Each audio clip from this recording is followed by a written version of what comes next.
우리 성경 말씀 보도록 하겠습니다. 출애굽기 20장 1절 2절 말씀 보겠습니다.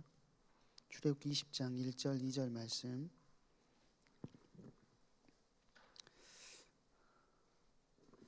다 같이 합독하도록 하겠습니다. 하나님이 이 모든 말씀으로 말씀하여 이르시되 나는 너를 애굽 땅 종 되었던 집에서 인도하여 낸 내 하나님 여호와니라. 아멘.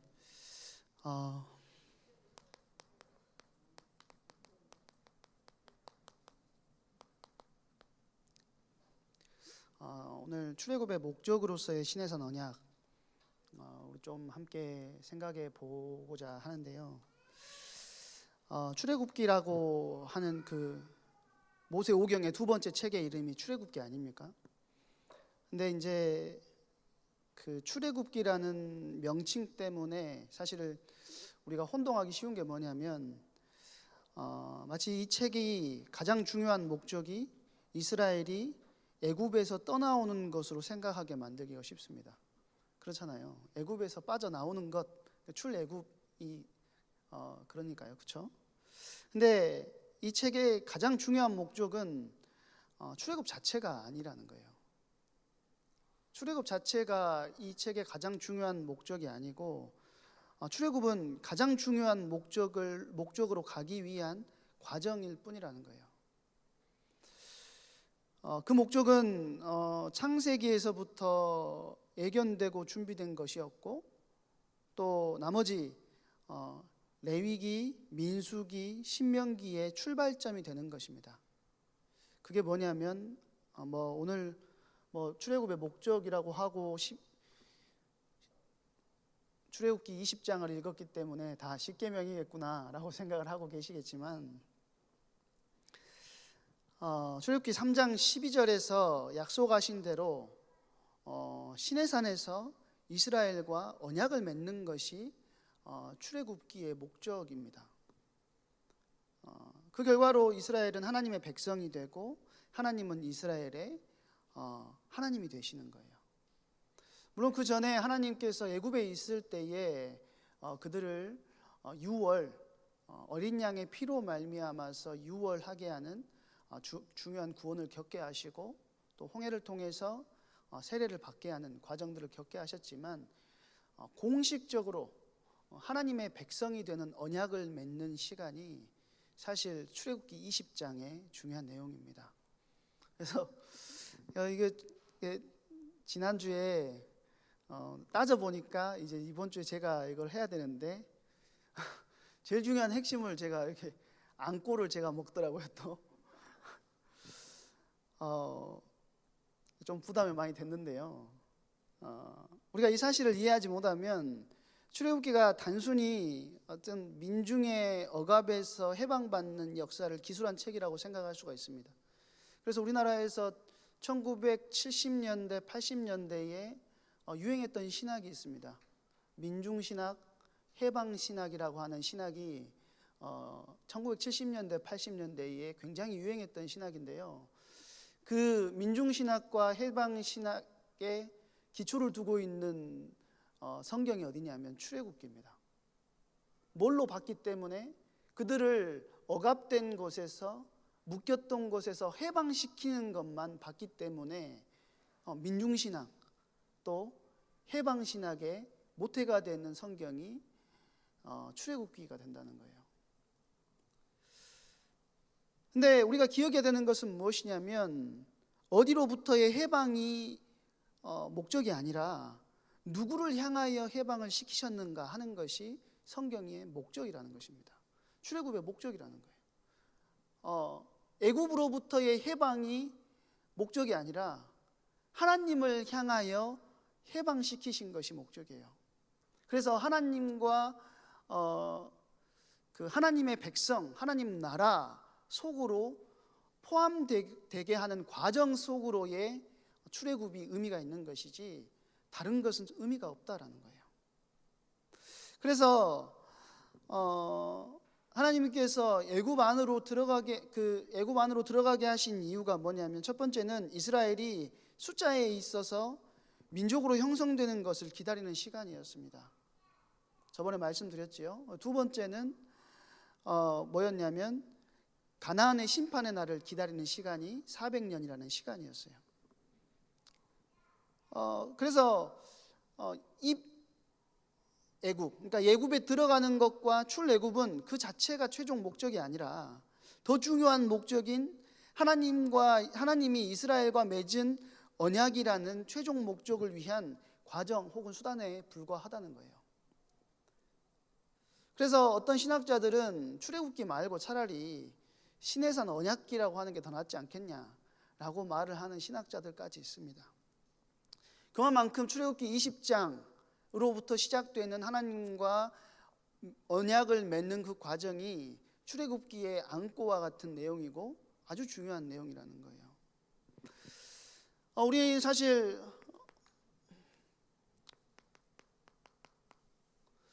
십계명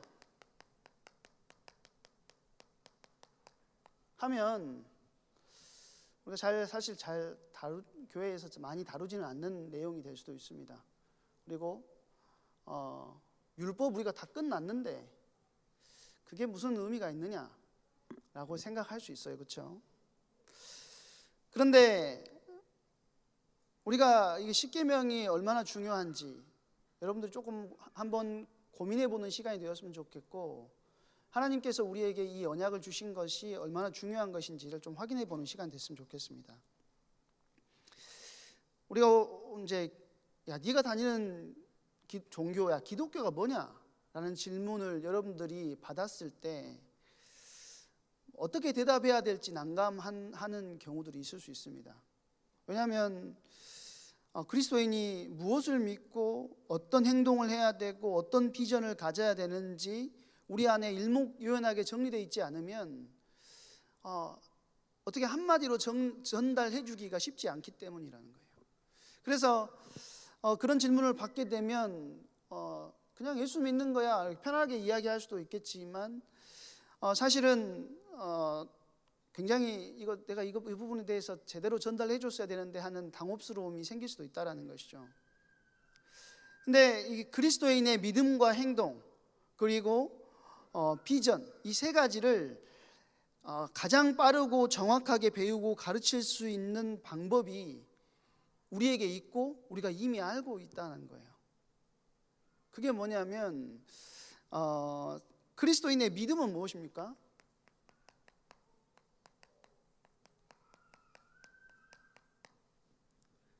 그리스도인의 믿음의 요약으로 우리에게 주신 것이 뭐냐면 사도신경이에요. 우리 믿음의 요약입니다. 그리고 두 번째로 그리스도인의 행동, 우리가 어떤 행동을 하면서 살아가야 하느냐, 행동의 표본이 되는 지표가 되게 주신 것이 무엇이냐면 십계명입니다.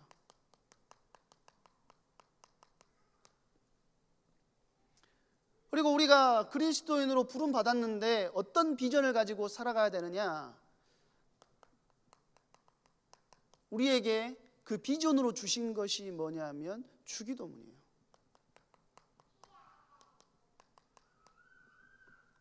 우리하고 너무 가깝게 있지만 잊어버리기 쉬운 것들. 사실 사도신경은 요즘에는 성경에 나오지 않았다고 사도신경 외지도 않는 교회들도 있다고 하더라고요. 그런데 사도신경은 사도의 터 위에 하나님께서 교회를 세우셨기 때문에 우리의 신앙의 핵심이 되는 것이 사도신경이에요.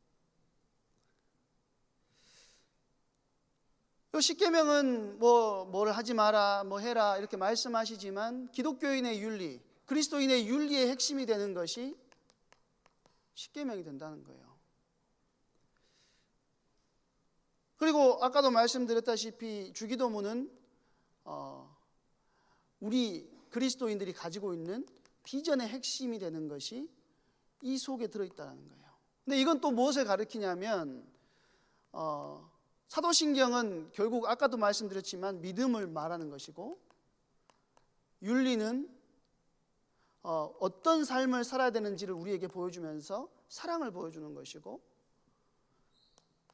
주기도문은 비전, 우리가 어떤 비전을 가지고 살아야 되느냐를 이야기하면서 우리가 품고 살아야 하는 소망을 우리에게 보여주는 것입니다.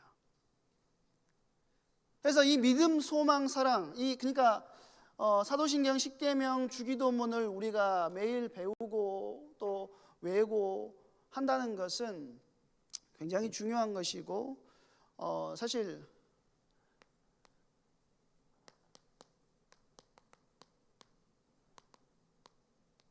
기독교의 3대 보물이라고 하는 것이 이 세 가지입니다. 요즘에는 근데 특별하게 우리는 늘 무엇은 확인하냐, 매주일 예배를 드리면서 사도신경은 늘 확인하지만, 여기에서 십계명 한번 외워보십시오 라고 여러분들에게 물어보면 대답 못할 사람들 굉장히 많을 겁니다. 사실 저 이제 신학교 다닐 때, 제가 신학교 다니면 면접을 보지 않습니까? 신학교 갈 때 고신대 이제 면접을 보러 갔는데, 아무것도 준비를 안 하고 갔어요. 저는 그냥 뭐 면접 보면 사람 얼굴 보고 이야기하면 되지 하고 이제 방에 그 강의실에 이제 대기하고 있는 강의실에 딱 들어갔는데, 사람들이 막 뭔가를 다 외우고 있는 거예요. 면접을 기다리고 있는 사람들이 뭐 외우고 있다냐 하고 봤더니 주기도문 어디에서 나오는지, 사도신경 어디에서 나오는지 뭐 이런 거를 막 외우고 있는 거예요. 실제로 저는 진짜로 믿음 가지고 준비 하나도 안 하고 갔거든요. 그때 저한테 물어본 건 뭐였냐면, 어느 교단이냐고 물어보는 거예요. 제가 만약에 전도총회라고 했으면 잘렸을 건데, 학교를 못 들어갔을 건데, 제가 무슨 교단인지를 몰랐어요. 대한예수교 장로입니다. 이렇게 말을 했는데 교수님이 엄청 웃으시더니 저는 합격을 했거든요. 근데 옆에 있는 친구한테는 엄청 신기한 것들 많이 물어보는데, 그 중에 하나가 뭐였냐면 십계명이 어디 나오냐 이거 물어보는 거예요. 그래서 저거 나한테 물어봤으면 나는 떨어졌겠구나. 출애굽기 20장에 이게 나오는데, 이것이 사실 너무 멀리 있는 너무 가까이 있는 것 같지만, 사실 그리스도인들이 놓치고 살아가는 것들이 이 사도신경 10계명 주기도문이라는 것입니다.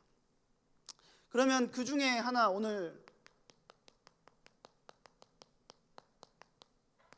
10계명을 볼 건데요. 하나님이 이스라엘 백성들을 가나안 땅으로 인도하시기 전에 광야에 있는 시내산으로 데리고 가십니다. 그렇죠? 그리고는 시내산에서 이스라엘 그 민족과 하나님이 언약식을 체결하는 거예요. 이 언약은 뭐냐면, 하나님과 이스라엘 백성 사이에 뭘 말하느냐면 공적인 관계가 성립되었다라는 것입니다. 그래서 그 공적인 관계가 성립되었다라고 하는 말은 무슨 말이냐면, 너희는 나의 백성이고 나는 너희의 왕이다 라는 것을 공식적으로 선언한 자리가 시내산의 언약의 자리라는 거예요. 그런데 우리가 너무나도 잘 알다시피 사사 시대에 계속해서 나오는, 사사기에서 계속해서 나오는 게 뭐죠? 그때의 이스라엘의 왕이 없으므로 자기 소견에 옳은 대로 행하였더라. 하나님께서 왕 제도를 따로 두시지 않은 이유는 뭐냐면, 하나님이 왕이셨기 때문인데, 이스라엘 백성들은 하나님을 왕으로 인정하지 않고 살았다라는 것입니다. 그런데 그 하나님이 왕으로 취임하는 그 취임식의 자리가 어디냐면, 지금 시내산에서 하나님의 언약을 맺는 이 자리가 왕으로 취임하는 자리라는 거예요. 그 하나님께서 우리의 왕이 되셨다라는 말은 무슨 말이겠어요? 하나님께서 우리의 왕이 되셨다는 것은 그에 합당한 무엇이 필요하다는 말이냐면, 그 자기 백성을 이끌어 갈 수 있는, 자기 백성들을 안전하게 울타리 안에서 지켜나갈 수 있는 뭐가 필요했다는 말이냐면 법률이 필요하다는 말입니다. 하나님께서 내가 너희의 왕이다 라고 말씀하시면서 우리에게 주신 것이 하나님의 법률이라는 거예요. 하나님의 법률. 그러니까 이 법률은 하나님이 시내산에서 모세를 통해서 이스라엘 백성에게 주신 율법, 곧 십계명이라는 것입니다. 근데 이제 우리가 율법이라는 것에 대해서 이렇게 조금 오해할 수가 있는데, 율법이라는 것은 하나님의 백성으로서 감당해야 될 의무와 책임으로 이것이 구원에 영향을 끼치는 것은 아닙니다. 왜냐하면 하나님께서 이 율법을 주셨을 때가 언제냐면, 하나님께서 이 율법을 주셨던 시간표, 이 시기가 언제냐면 6월절을 지나 홍해를 건너 시내산에 도착해서 이 율법을 주시거든요. 만약에 이 율법을 애굽에서 주셨다면 그렇게 생각할 수도 있을 거예요. 이걸 지키면 구원을 받는구나. 이거를 지키면 거기에서 해방될 수 있겠구나. 근데 그게 아니고 하나님께서 율법을 주신 것이 어디냐면 6월절을 지나서 홍해를 건너서 주셨다라는 거예요.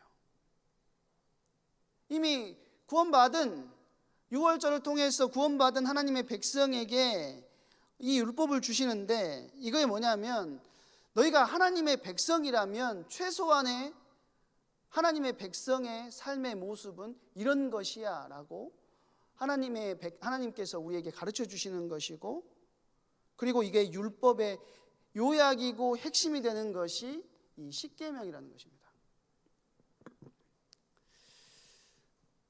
그래서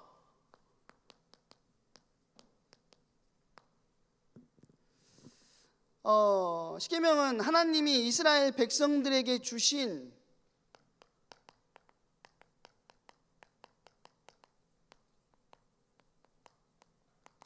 가장 첫 번째 율법입니다. 이것이 나중에는 몇 개로 이렇게 변형이 돼서 나가냐면, 우리 10개를 받았는데 이게 613개로 이게 뿌리를 내리고 나가요. 그리고 이 613개가 또 수만 가지의 율법으로 변화해서 나가는 거예요. 근데 그 시작이 뭐냐면 이 십계명이라는 것입니다. 가장 먼저 주셨기 때문에 중요하다는 것이죠. 두 번째는, 십계명은 하나님께서 친히 육성으로 이스라엘 백성들에게 말씀을 주신 거예요. 그러니까 율법 가운데 십계명을 제외한 다른 내용들은 하나님께서 모세를 통해서 알려주셨어요. 야, 모세를 불러가지고 네가 나를 대신해서 전달해라. 그런데 이 십계명만 하나님께서 직접 백성들에게 말씀하시고 또 직접 돌판에 새겨주십니다. 이게 돌비를 이제 2개를 주시는데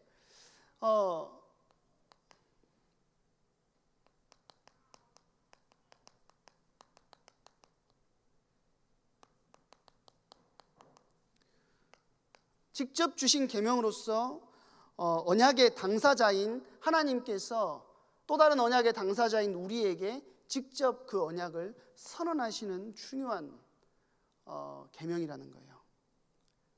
세 번째 십계명은 어떤 의미에서 또 중요성을 가지냐면,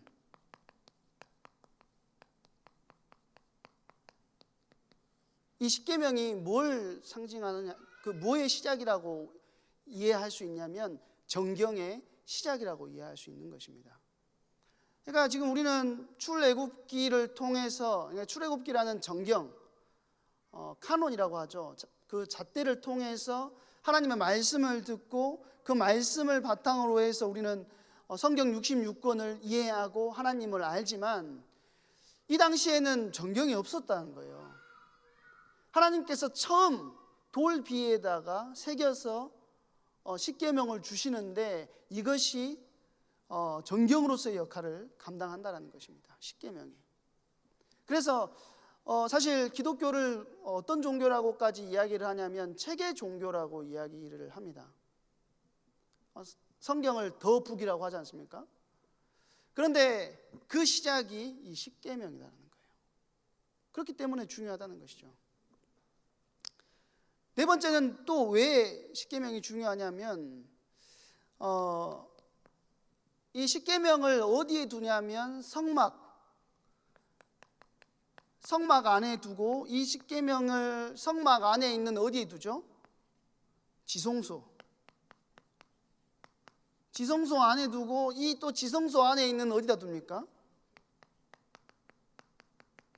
언약궤 안에 두잖아요. 그렇죠?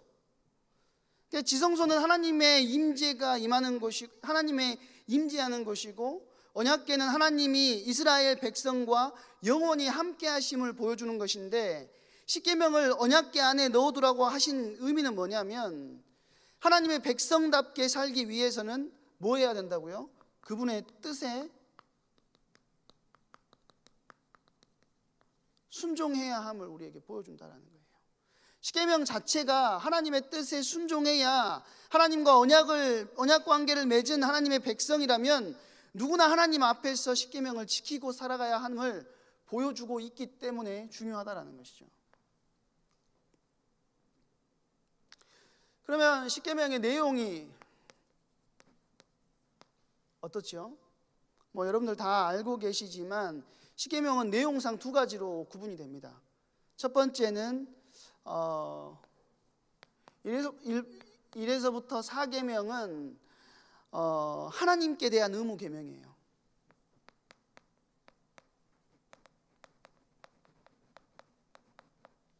하나님을 어떻게 예배해야 되고, 하나님을 예배하는 방법이 어떤 것이고, 하나님을 어떻게 만날 수 있는지, 그것을 우리에게 말해주는 것이 1번부터 4번의 계명입니다. 그렇죠? 그리고 이것을 하나로 요약하면, 예수님께서 하나로 요약을 했는데요, 1번부터 4번의 계명을 하나로 요약하면 하나님 사랑입니다. 하나님 사랑해라. 이렇게 하나님 사랑해야 돼. 우리에게 보여주는 것이 십계명의 첫 번째 내용입니다. 두 번째는 5번째 계명부터 10번째 계명인데요, 이것은 누구에 대한 의무 계명이냐면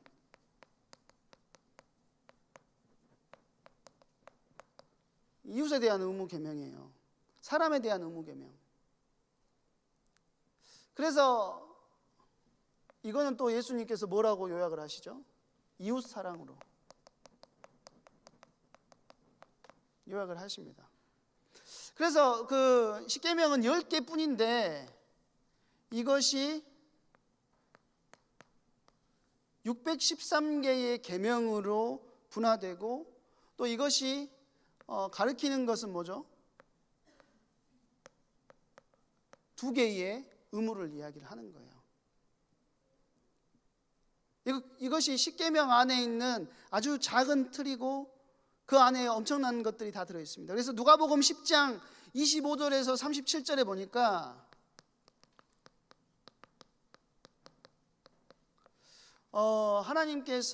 예수님이 그 율법사의 질문을 받습니다. 한 율법사가 예수님께 질문을 하는데요, 선생님, 율법 중에 어느 계명이 가장 큽니까? 그렇게 물어보죠. 그러니까 예수님께서 뭐라 하시냐면, 네 마음을 다하고 뜻을 다하고 다하여 주 너희 하나님을 사랑해라. 이것이 첫 번째 계명이다. 두 번째는 뭐라고 하죠? 내 이웃을 내 자신같이 사랑해라. 이것이 두 번째 계명이다. 이것이 이 두 계명이 온 율법과 선지자의 강령이니라. 이게 무엇을 말하는 것이냐면, 예수님께서 새로운 계명을 따로 이렇게 해주신 것이 아니고 십계명을 두 가지 구분으로 요약해서 지금 율법사에게 이야기를 하고 있는 거예요. 그러니까 로마서 13장 8절에서 10절에도 보면은요, 뭐가 나오냐면 그 바울이 십계명을 이야기하는 것이 나오는데요. 피차 사랑의 빛 외에는 아무에게도 비치지 말라, 그렇게 이야기해요.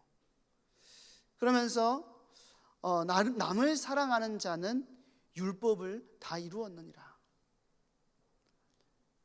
남을 사랑하는 자는 율법을 다 이루었대요. 왜 그런 이야기를 할 수 있냐면 십계명이 자체가 하나님을 사랑하고 이웃 사랑하는 이 흐름 안에서 나온 것이기 때문에 그렇다라는 것입니다. 그런데 중요한 것은 뭐냐면 우선순위의 차이가 조금 있다라는 것이겠죠. 우선순위의 차이가 있어요. 하나님 사랑과 이웃 사랑이라는 십계명을 확대하면 아까 말씀드렸던 613개의 구체적인 법률 조항이 되고, 이것이 더욱더 구체적인 상황에서 수천 수만 가지로 늘어나게 된다라는 거예요. 이제 이 안에는 도덕법도 있고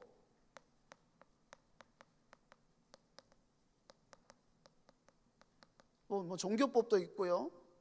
또 시민법도 들어있어요.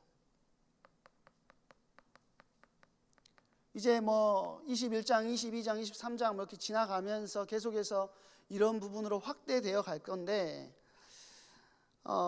종교법은 사실 10계명의 1계명에서부터 네 번째 계명이 확대된 것이 종교법입니다. 하나님 어떻게 섬길 것인가에 대한, 하나님과 어떻게 하면 바른 관계를 맺는 것인가에 대해서 기록되어 있는 것이 이 종교법이고, 시민법은 아까 말씀드렸던 5에서 10번째까지의 계명이 요약되어 있는 것, 그것이 이제 풀어져 설명되어 있는 것이 이스라엘의 역사적이고 문화적인 상황에 맞게 이제 확대되어 있는 것이 도덕법이라는 것, 시민법이라는 거죠. 도덕법이 이제 전체를 품고 있는 큰 법인데요. 이 모든 것이 사실은 어디에서 연결되어 있느냐? 십계명과 연결되어 있다라는 것입니다.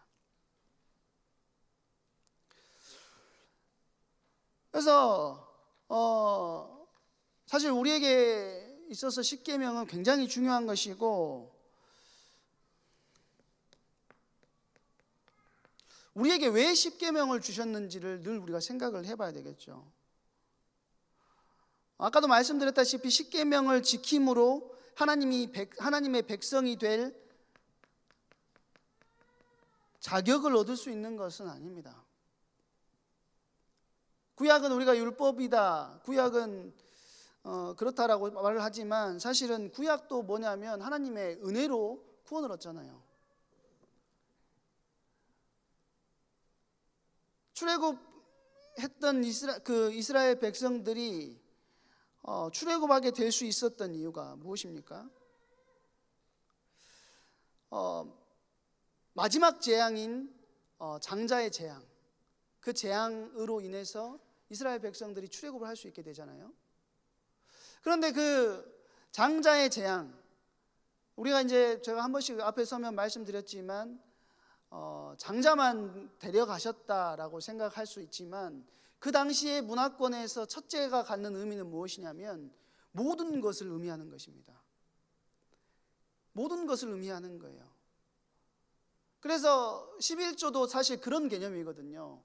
10분의 1을 드린다는 개념은 내가 받은 것에 10분의 1을 하나님께 드립니다, 이런 수준이 아니고 첫 번째 거, 내가 받은 것에, 내가 하나님의 은혜로 벌어들인 것에 첫 번째 것을 하나님께 드린다는 개념이고, 이 개념에는 무엇이 담겨 있냐면 내가 번 것 모든 것을 하나님께 드립니다라는 개념이 담겨 있는 거예요.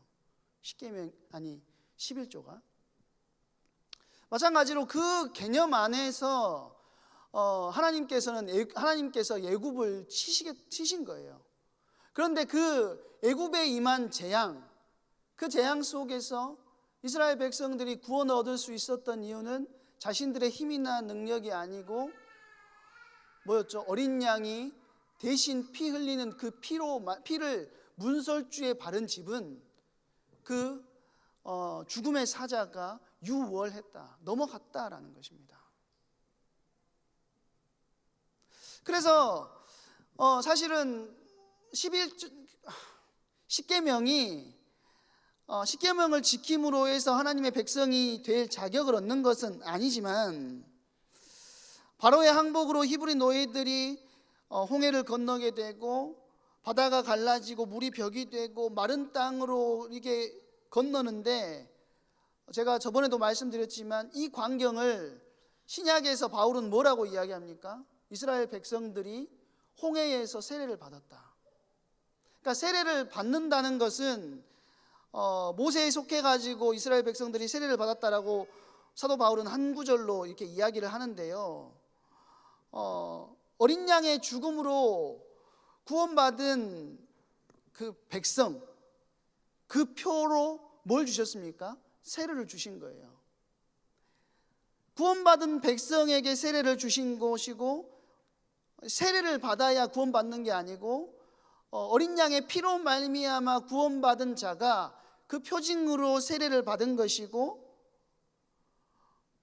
구원받은 사람들이 결혼식을 하듯이 하나의 예식으로 하나님께서 이스라엘 백성들을 향하여 무엇을 남겨놓으셨습니까? 내가 너희의 왕이 되겠다, 내가 너희의 남편이 되겠다 라고 선언하시는 곳이 하나님이 언약을 맺으시는 이곳이라는 것입니다.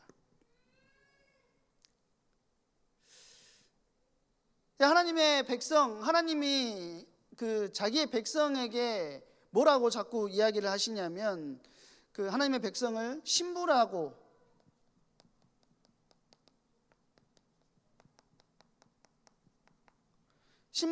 이렇게 표현하시고, 자기 백성을, 신부인 자기 백성을 잘 이끌어 가시죠. 그런데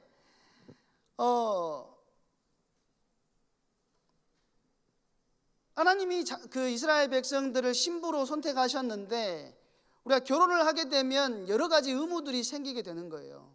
그러지 않습니까? 결혼하면 어떤 의무가 생기죠? 배우자에게 충실해야 되고, 배우자가 하지 말라는 것은 하지 않아야 됩니다. 그렇죠? 저희 와이프도 저한테 서소시 싸지 마. 좀 서소 싸지 말래요.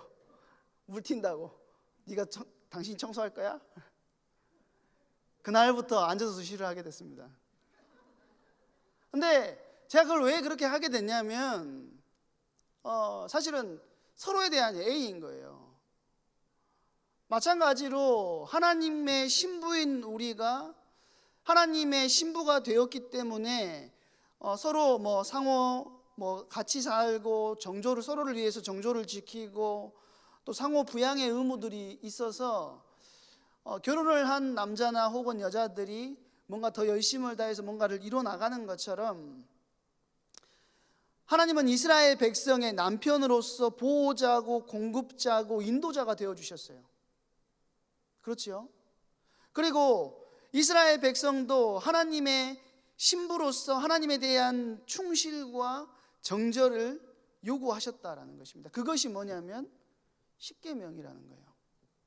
그런데 십계명을 받아가지고 하나님께서는 이스라엘 백성과 신혼집을 만들고 함께 살 것을 그림을 그리고 꿈을 꾸시는데, 십계명을 받아가지고 모세가 내려갔더니 밑에서 벌어지고 있었던 사건이 무엇입니까?